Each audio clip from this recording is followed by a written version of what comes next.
Ittaqullah Ittaqullah mastata'tum faqad fazal muttaqun. A'udzu billahi minasyaitonir rajim. Bismillahirrahmanirrahim.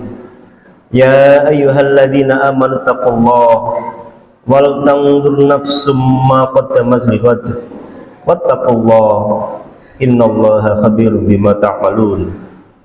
Wa qala an-nabiy sallallahu alaihi wasallam ittaqillaha haitsuma kunta wa atbi'is sayyi'atal hasanah tamhuha wa khaliqin nas bi khuluqin hasanin.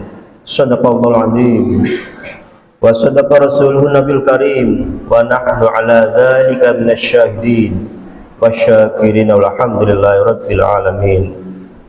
Hadirin sidang Jumat rahimakumullah, yang pertama dan yang paling utama, marilah senantiasa kita panjatkan puji syukur kita kehadirat Allah Subhanahu wa taala. Karena hingga hari ini kita masih berkesempatan diberikan kesehatan, hidayah dan taufik serta inayahnya, sehingga kita masih berkesempatan untuk menambah kebaikan kita sebagai bekal ketika kelak kita akan menghadap Allah Subhanahu wa taala. Sekaligus kita berdoa mudah-mudahan segala amal kebaikan kita diterima dan dilipatkan pahalanya. Amin ya rabbal alamin. Salawat dan salam senantiasa kita sampaikan untuk junjungan alam Habibana wa syafi'ana Muhammad sallallahu alaihi wasallam, kepada keluarganya, sahabatnya dan umatnya yang setia hingga akhir zaman nanti.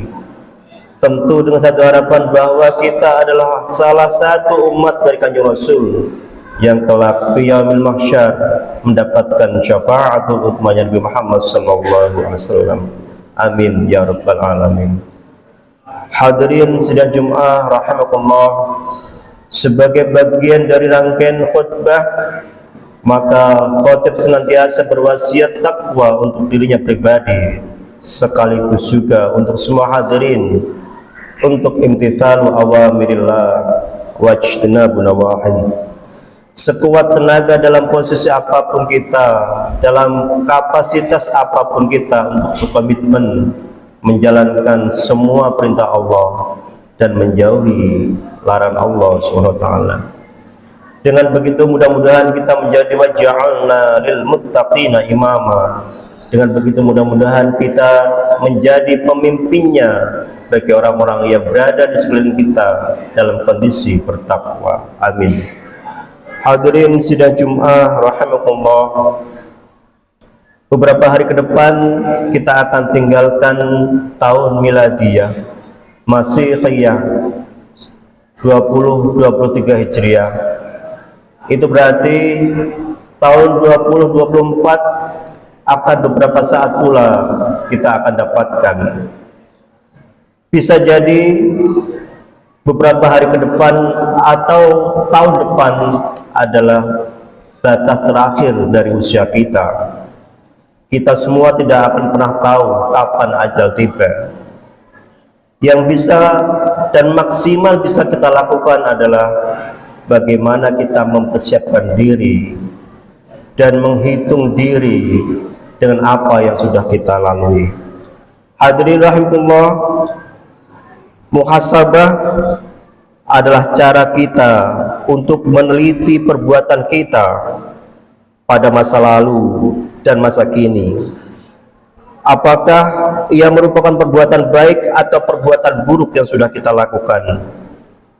Dengan muhasabah diri, perbuatan baik pada masa lalu bisa kita tingkatkan menjadi lebih baik.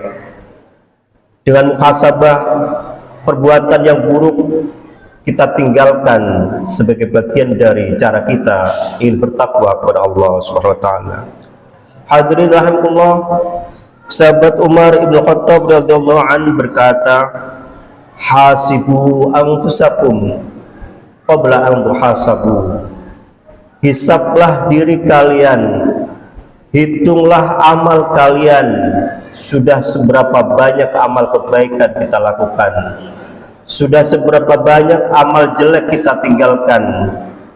Qabla an tuhasabu, sebelum kalian semua pada waktunya nanti dihisab oleh ahkamul hakimin, adalah hakim yang paling adil di antara hakim di dunia. Dialah Allah Subhanahu wa taala. Hadirin rahimakumullah, dalam surat Al-Hasyr ayat 18 Allah Subhanahu wa taala berfirman, A'udzu billahi minasyaitonir rajim.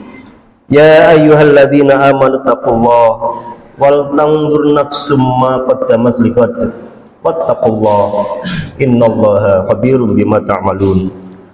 Wahai orang-orang yang beriman, bertakwalah kepada Allah, dan hendaklah setiap orang memperhatikan apa yang telah diperbuatnya untuk hari esok.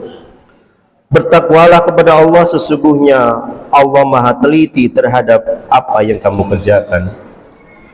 Dari ayat di atas, hadirin rahimahullah, kita bisa ketahui bahwasanya perbuatan yang bisa menghubungkan antara masa lalu dan masa depan, sehingga lebih baik adalah introspeksi diri. Dalam bahasa Arab disebut sebagai muhasabatun nafsi.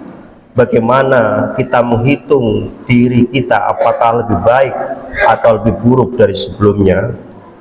Hadirin rahimahullah, bila kita cermati, paling tidak ada 3 makna penting yang terkandung dalam proses muhasabah. Yang pertama, muhasabah harus kita jadikan sebagai media pembelajar buat kita. Dengan muhasabah kita harus menjadi sosok yang penuh dengan belajar dan haus dengan belajar. Orang yang rajin melakukan muhasabah sesungguhnya merupakan sosok pembelajar dan dituntut untuk menjadi pembelajar sejati sepanjang hayatnya. Dalam Al-Quran banyak sekali kisah dan pelajaran yang kita bisa petik sebagai media supaya kita muhasabah. Sebagaimana firman Allah dalam surat Yunus ayat 111, A'udzu billahi minasyaitonir rajim. Laqad kana fi qasasihim ibratan li ulil albab.